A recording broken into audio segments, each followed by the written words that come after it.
నమస్కారం. జ్వాల భారతి న్యూస్ కి స్వాగతం. ఒంగోలు గర్వకారణం. 60 ఏళ్లుగా నగరాన్ని మేల్కొల్పుతున్న సైరన్.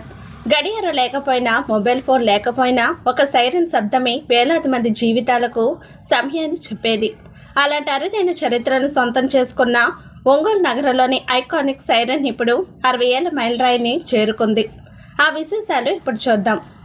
1966లో ఒంగోలు సీతారాంపురంలోని పాత ఫిల్టర్ బెడ్ కొండపై ఈ సైరన్ను ఏర్పాటు చేశారు. ఆ రోజుల్లో చేతి గడియారాలు చాలా అరుదు, మొబైల్ ఫోన్లు అసలే లేవు. ప్రజలకు సమయం తెలియజేయడానికి, ముఖ్యంగా కార్మికులు విధులకు సకాలంలో చేరేందుకు ఈ సైరన్ను వినియోగించేవారు. ఆ రోజుల్లో ప్రారంభమైన ఈ సాంప్రదాయం నేటికి ఎలాంటి అంతరాయం లేకుండా కొనసాగుతుండడం విశేషం.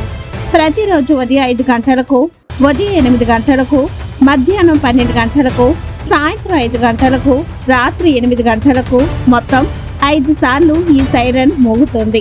ప్రత్యేకంగా తెల్లవారుజామున 5 గంటల సైరన్తో ఒంగోలు నగరం మేల్కొంటుంది. ఉద్యోగులు, వ్యాపారులు, విద్యార్థులు, సాధారణ ప్రజలు ఇప్పటికీ ఈ సైరన్ శబ్దాన్ని సమయ సూచికగా భావిస్తుంటారు.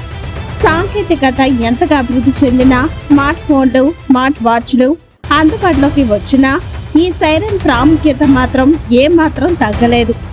ఒంగోలు మున్సిపల్ అధికారులు ఈ చారిత్రక వారసత్వాన్ని ఇప్పటికీ కొనసాగిస్తూ నగర సంస్కృతిలో ఒక ప్రత్యేక గుర్తింపుగా నిలబెట్టారు. 6 దశాబ్దాలుగా సమయాన్ని మాత్రమే కాదు, ఒంగోలు నగర జీవన శైలిని కూడా నడిపిస్తున్న ఈ చారిత్రక సైరన్ నిజంగా నగర గర్వకారణం. ఇలాంటి మరిన్ని ఆసక్తికరమైన వార్తల కోసం జ్వాల భారతి న్యూస్ ని సబ్స్క్రైబ్ చేసుకోండి.